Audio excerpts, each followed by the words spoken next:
Hi everyone. Today let us take up some multiple choice questions from the topic locomotion and movements, which we have already gone through in my previous videos. Locomotion and movement, a quick look into the important MCQs as a part of preparation for your NEET examination. Question number 1. Calcium is important in skeletal muscle contraction because it A.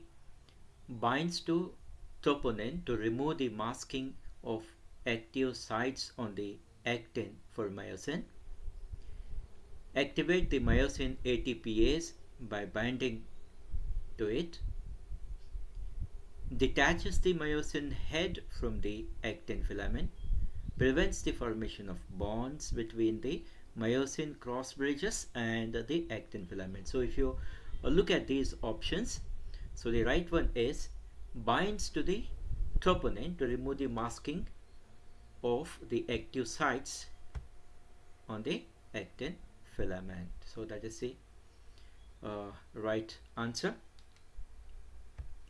Question number 2. If the acetylcholine receptors on the sarcolemma at motor end plate are blocked, why the muscle fails to contract?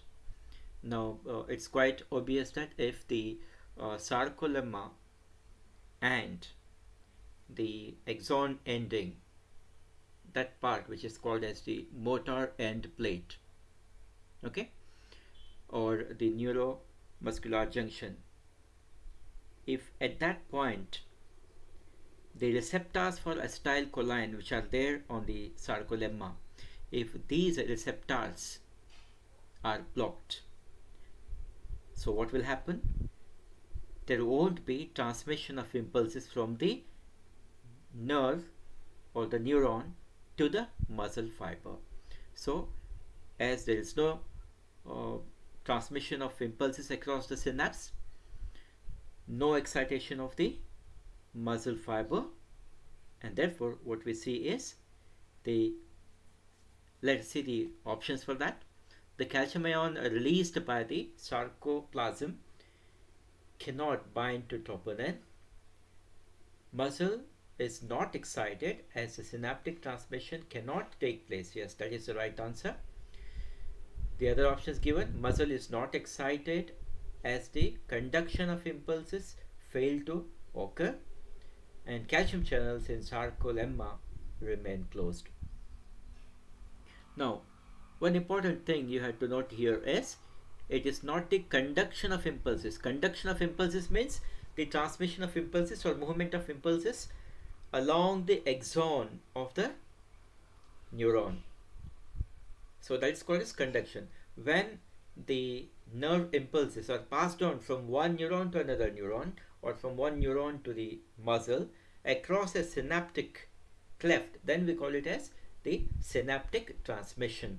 So here actually the synaptic transmission is failing, and that's why the muscle is not excited and muscle is not showing any contractions. So B is the right answer. Question number 3.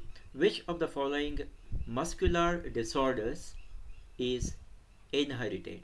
So there are 4 muscular disorders given.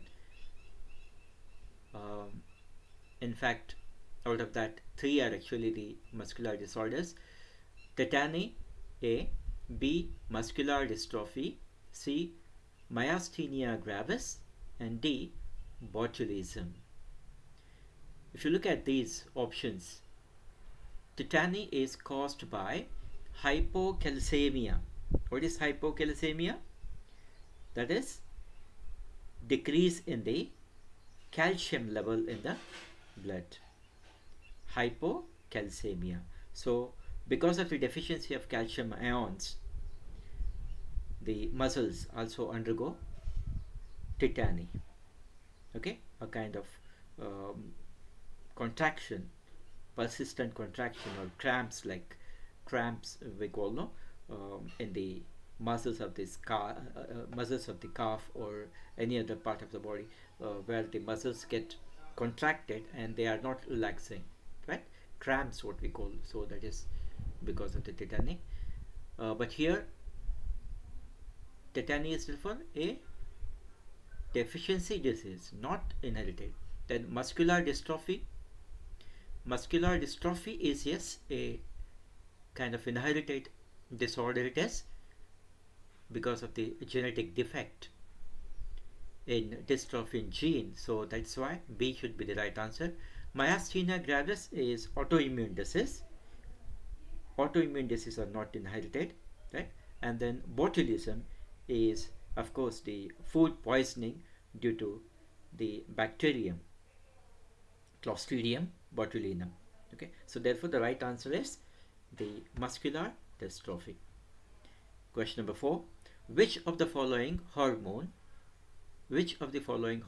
can play a significant role in osteoporosis?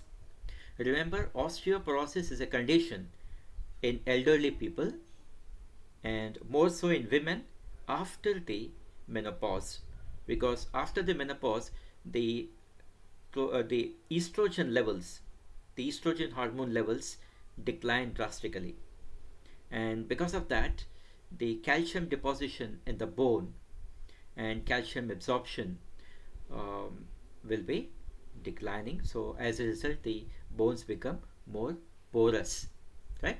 So that is what they become more porous and easily they can be broken. That's what called as osteoporosis. But this condition is for the declined levels of estrogen. But another hormone responsible is the parathyroid hormone. Now here in case of parathyroid, what it does? Parathyroid hormone helps in maintaining the calcium level in the blood. Okay, if the calcium level in the blood goes below the normal, it will extract the calcium from the bones even and let it into the blood so that the level comes back to normal. So that also leads to weakening of the bone. So C will be the right option.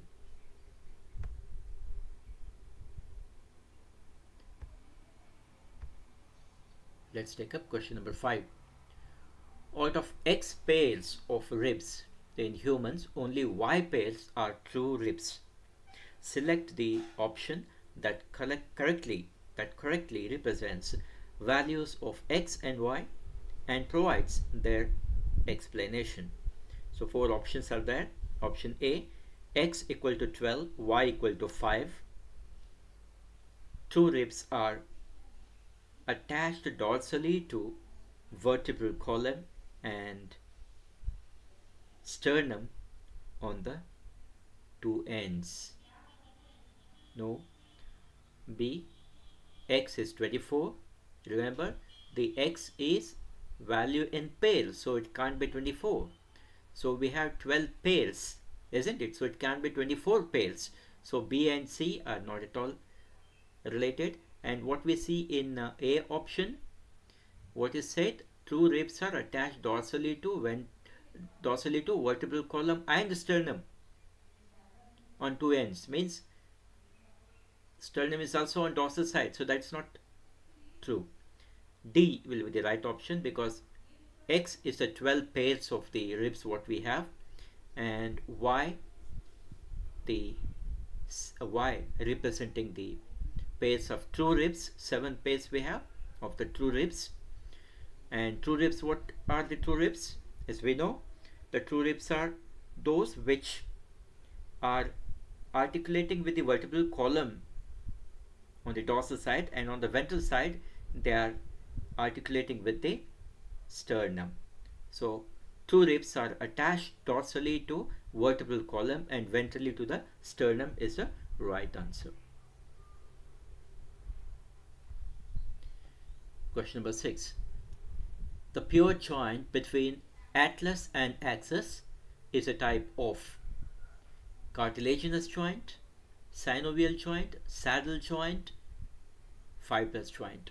We know that we know that all those joints which are having the synovial membrane and synovial fluid in between the connected bones, they are called as synovial joints. And synovial joints are the pivot joints, hinge joints, then the ball and socket joints, okay, and even gliding joints. So all these comes under the synovial joints. Okay, so therefore pivot joint is a synovial joint. Question number 7. Osteoporosis, an age-related disease of skeletal system, may occur due to. Now let us see the options. Decreased level of estrogen, of course that should be the right answer. What are the other options, why they are not correct? Let's see. Accumulation of uric acid leading to inflammation of the joints, that's not osteoporosis, that is a gout. That disease is called as gout, inflammation in the joints, pain in the joints. Immune disorder affecting neuromuscular junction leading to fatigue. So neuromuscular junction is affected, a immune disorder, autoimmune disorder, and that is talking about the what you call myasthenia gravis. And high contractions of high concentrations of calcium and sodium ions. Of course, higher levels of calcium ions will not lead to osteoporosis at all. Here, osteoporosis is due to declined calcium levels.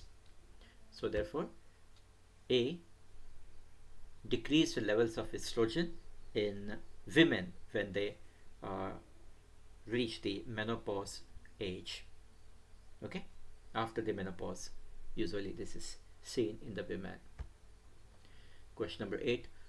Lack of relaxation between successive stimuli in sustained muscle contraction is known as. Now, lack of relaxation between successive stimuli, that means the stimuli are so successively, continuously targeting the muscles, that muscles are not allowed to undergo relaxation. So continuous contractions, that sustained contraction, may lead to a kind of condition which is known as tetanus. Okay, tonus is the normal tone of the muscle when it is not completely relaxed, not completely contracted. That is the active condition of the muscle, healthy muscle. And spasm is, of course, if there is a twitch or if there is some sudden stretch the muscle and all, you find that the muscle has undergone spasm and you have the pain in that part. Fatigue, of course, the muscle not responding, getting tired. So here tetanus is the right answer. We'll see in the next slide what condition is seen in the tetanus. Question number 9. In man, the vertebrochondral ribs are, remember, vertebrochondral word is given. Okay, that means they are connected to the vertebral column dorsally, but ventrally they are connected to the cartilage of the seventh rib. So that means what are these? 8, 9, 10, 10th, which though have articulation with the vertebral column on dorsal side, but ventral side they attach to the cartilage of the seventh true rib. Okay, seventh rib. So 8, 9, 10, 10th is the right answer. Vertebrochondral ribs. Now this is a slide showing the condition called as tetanus. It happens when the person is affected by Clostridium tetani, which is a soil bacterium. Okay, and see here the condition of the patient. Clostridium tetani is the soil bacterium, and if this enters through the wounds, what will happen? This will cause the tetanus, and in that condition, see, the body is here bent backward.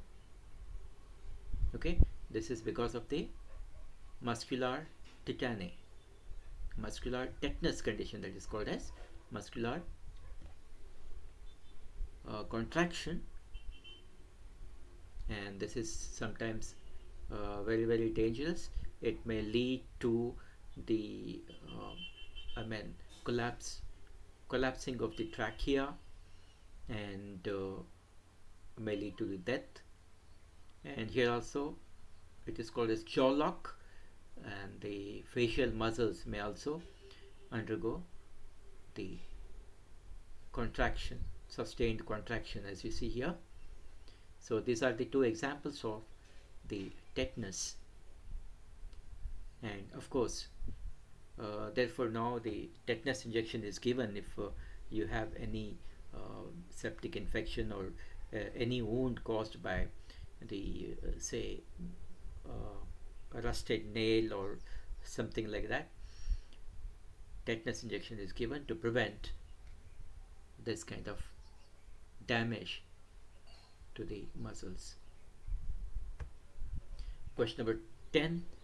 The vertebral column of a young man gets dislocated from the skull. From the skull, the vertebral column is dislocated. Which parts are likely to be involved? Now, options are A, 1 occipital condyle and atlas vertebra,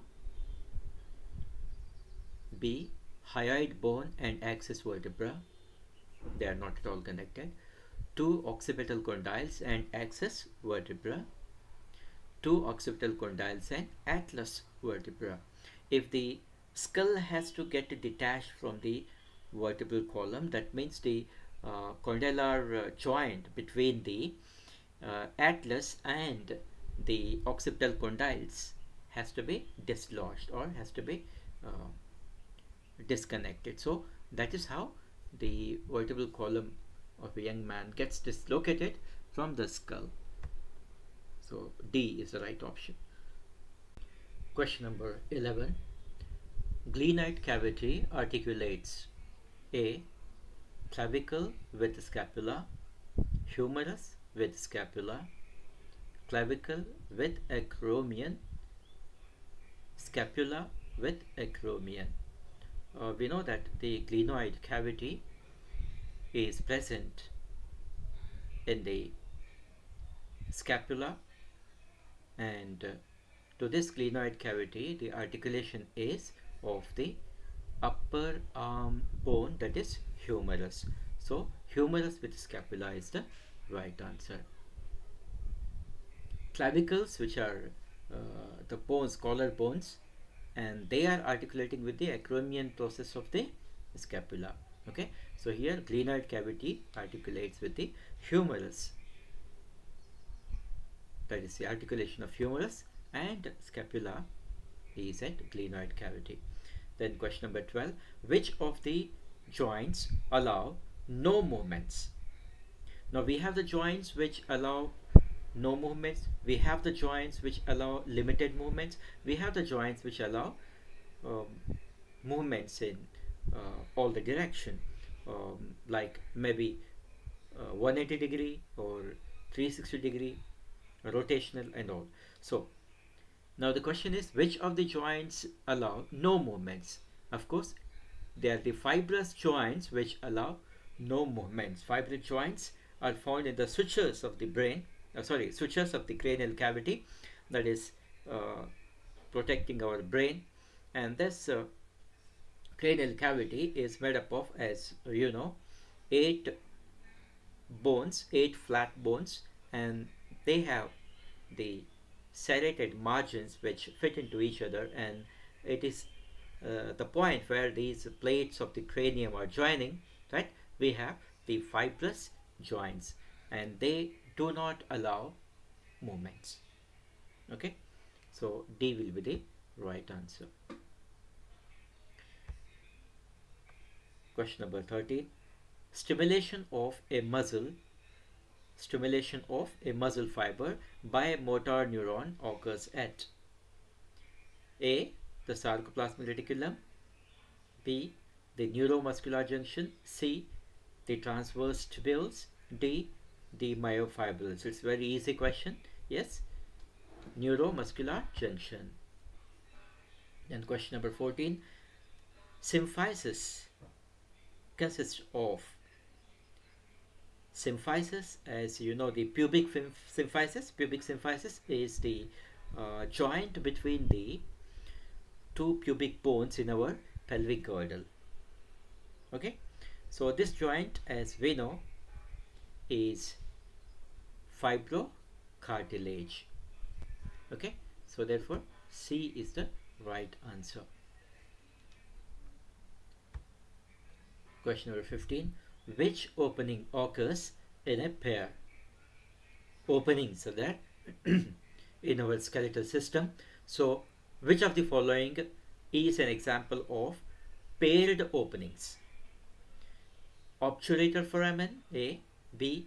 Foramen magnum, C. Fenestra ovalis, and D. Fenestra rotunda. So the question is, which opening occurs in a pair? So the right answer here is the obturator foramen. Let's see where the obturator foramens are located. So this is the pelvic girdle, and you see here one half of the pelvic girdle this side and another half of the pelvic girdle this side, and these two are in front articulating with the pubic symphysis here, and at the back articulating with the what you call sacrum part of the vertebral column. Okay, now can you see these two openings, okay, in each os innominatum? This is one innominatum, this is another innominatum, two bones of the pelvic girdle, and they have one opening each, so these are paired openings. Okay, so look at that. These are the obturator foramen. Okay, now let's take up what are the other foramens given in these remaining three options. Know what they are also. Right answer is obturator foramen, which are found in pair. And let's see the other one. Foramen magnum, a single opening, as we see here, through which the spinal cord comes out from the brain, and this foramen magnum is located at the ventral end or lower end of the skull. Then fenestra ovalis is one opening and fenestra rotunda is another opening, and these two openings we find in the place where the middle ear is communicating with the inner ear. Let's take up. See, here it is the fenestra ovalis, oval window, where the ear ossicle, the third ear ossicle, stapes, is attached, and another window will be here, and this is called as the fenestra rotunda. Fenestra rotunda also is covered by a thin membrane. Okay, fenestra ovalis opens into the upper chamber of the cochlea, that is the media vestibularis, and the fenestra rotundum is connected with the lower chamber of the cochlea, that is media tympani. Now let's take up the next question. Question number 16. In mammals, the number of cervical vertebrae is, of course, cervical means vertebrae of the neck, whatever may be the length of the neck, whether it is short or long, whether it is human or giraffe. We see that there are 7 vertebrae in the neck. So always remember, all mammals have 7 vertebrae in the neck. So this picture gives you the same thing. Cervical vertebra 1, C1, atlas, C2, axis, C3, C4, C5, C6, C7 are the typical cervical vertebrae. Okay. Question number 17.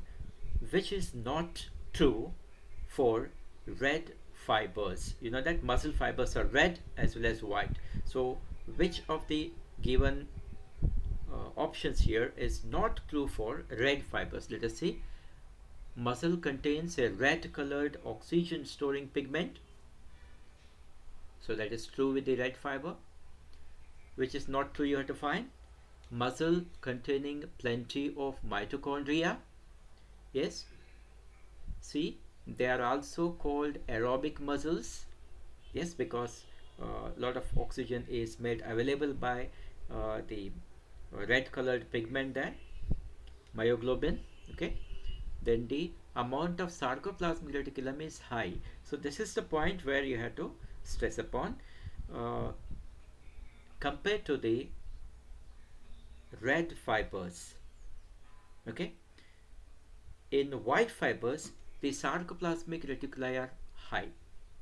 So comparatively, the amount of sarcoplasmic reticulum will be low in the red fibers. So therefore, here the option which is not true about red fiber is D. Okay. Then question number 18.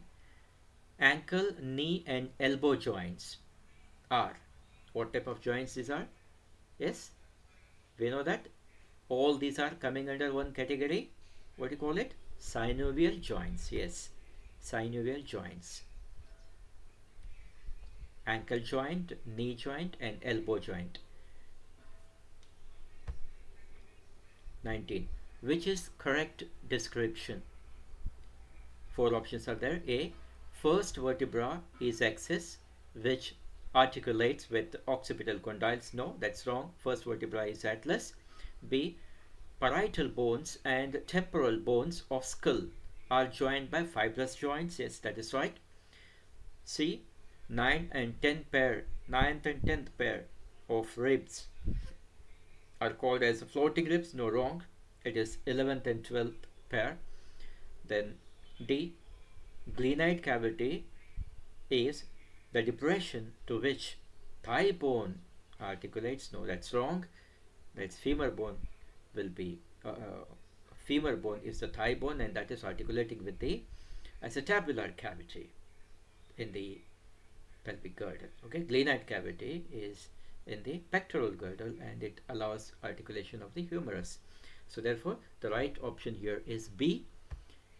Parietal and temporal bones are the cranial bones and they are sutured together, they are fixed together by the fibrous joints. Question number 20. The type of muscle fibers found in the wall of alimentary canal is.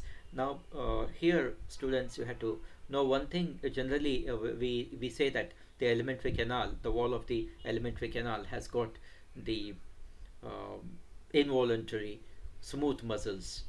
That is true, but in some part of the alimentary canal there exist a few voluntary or striped muscles also, muscle fibers also. So therefore here the options given are A. Smooth muscle fiber, B. Striped muscle fiber, C. Cardiac muscle fiber, and D. Both A and B. So the right option will be both A and B. Okay, so where the striped muscles are located, let us see. The muscularis externa in the upper esophagus is made up of striated muscles. Rest of the alimentary canal is having smooth muscles only in the upper part of the esophagus. Okay, uh, you know that wall of the esophagus has got different layers. The outermost muscular layer is called as muscularis externa, right? And that is consisting of the longitudinal and circular muscles, smooth muscles. So in the upper part of the esophagus, this muscularis externa also has got, or it is uh, a transitional zone where we find that the striated muscles are there, and to some extent, and after that the smooth muscles start. So that's why the striated muscles are also there in the alimentary canal, where in the uppermost part of the esophagus, as well as our tongue, muscular tongue is made up of striated muscles. Remember that, not smooth muscles. Smooth muscles are there in rest of the part of the alimentary canal. Question number 21. Which one is correctly matched? Tibia and fibula both form part of knee joint. B. Cartilage and cornea, no blood supply but do need oxygen for respiratory needs. C. Shoulder joint and elbow joint, ball and socket joints. D. Premolar and molar, 20 in all and 3 rooted. A and C are totally wrong, because in A, tibia and fibula both form part of the knee joint, they are telling. So that is not correct. It is the tibia and the femur bone which are forming actually the knee joint. Okay, fibula is a thin bone on the side articulating with the tibia, so that is wrong. And C, shoulder joint and elbow joint. Shoulder joint, of course, it is the ball and socket joint. Okay, but elbow is hinge joint, isn't it? So therefore both cannot be the ball and socket joint, so that is wrong, A and C. And what about D? Premolar and molar. If you count the number of these teeth we have in each half of the jaw, how many molar and how many premolar? 2 premolar, 3 molar, molar, right? 2 plus 3, 5. 5, 5, 10, and in upper jaw 10, so 20. Number is correct. But all are not having 3 roots. Okay. Molars have 3 roots. Premolars have 2 roots. So therefore that is also incorrect. So right answer is cartilage and cornea, no blood supply but do need oxygen for respiratory needs. Remember, our cornea is not supplied with blood. The oxygen diffuses through the tissues and reaches the cornea. Okay, so that is the right answer. And we know that cartilage also is not having the blood supply directly, so it's also a vascular tissue. Question number 22. Example of pure joint.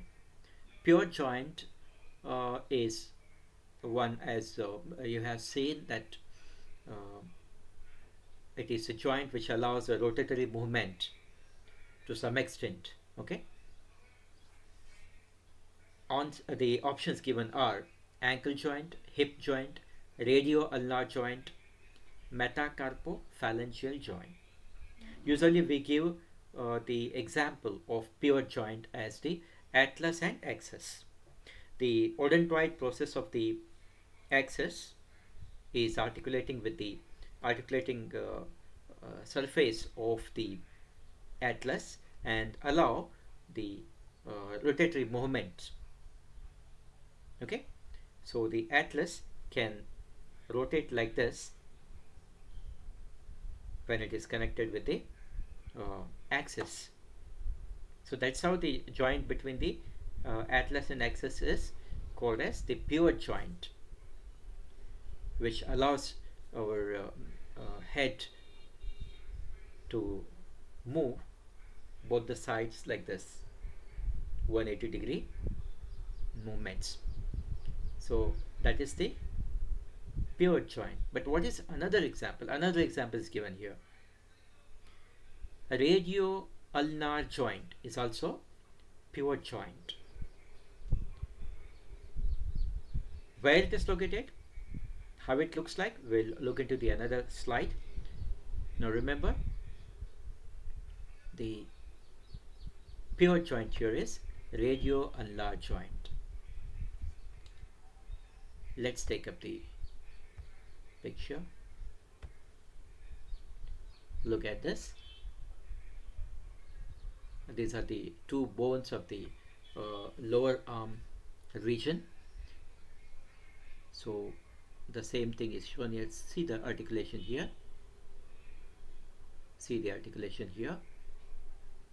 So this is the ulna and this is the radius. So these two are connected here. These two are articulating here. That is called as the pivot joint. And you see here, same thing. This is the humerus, upper arm bone. These two are lower arm bone. This is the radius, and this is the ulna, olecranon process here. Then this depression or a notch in the ulna is called as radial notch because the radial bone is articulating there.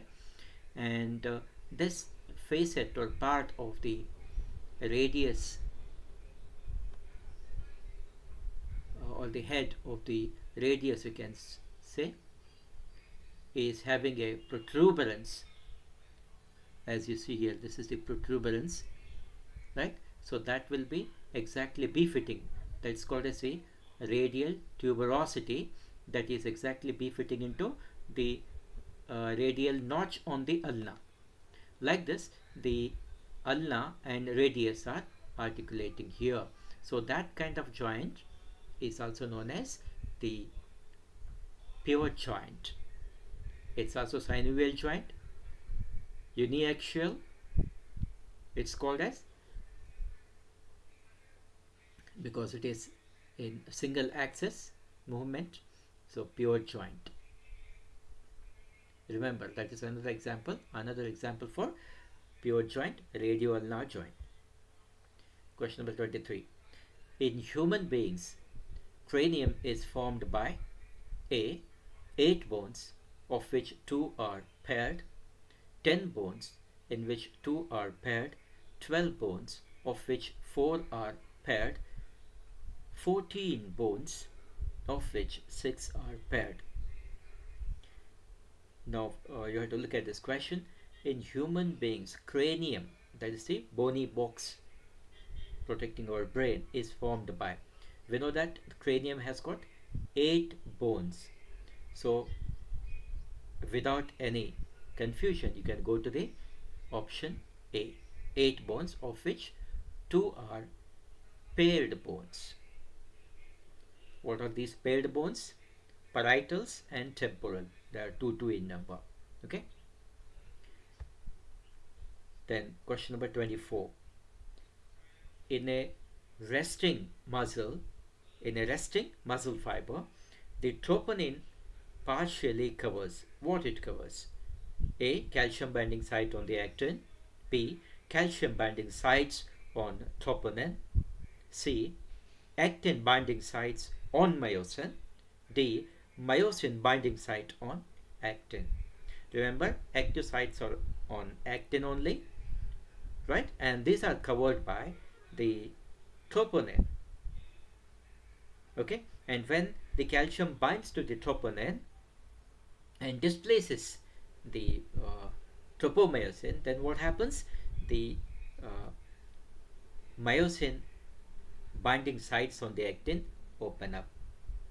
So therefore, the right option is D here. Myosin binding sites on the actin. Question number 25. Which one is correct match of three items and their grouping category? A. Cytosine, uracil, thiamine, group pyrimidines. B. Malleus, incus, cochlea, group ear ossicles. C. Ilium, ischium, pubis, group coxal bone of pelvic girdle. Actin, myosin, rhodopsin, muscle proteins.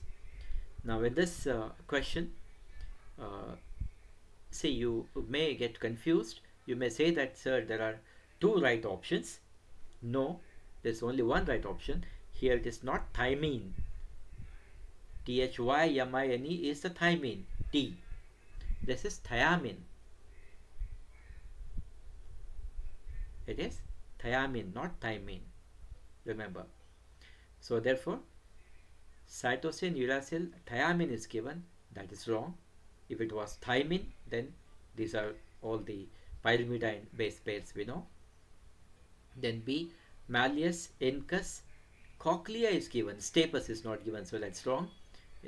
Cochlea is not ear ossicle. Then C. Ilium, ischium, and pubis. These are the three bones found in the pelvic girdle, innominatum of the pelvic girdle. Innominatum is also called as coxal bone. So this is the right answer. Coxal bones of the pelvic girdle. And the D option, actin and myosin are the muscle proteins. Rhodopsin is a pigment found in the uh, photosensitive cells of the retina, that is rods. So therefore, the right option here is C. Question number 26.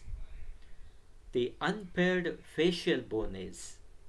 So facial bones are given here: lacrimal, omer, nasal, and palatine. Remember always, lacrimal are also two paired, nasal bones are also paired bones, and palatine, there are two palatine bones joined in the center. So the only unpaired is omer.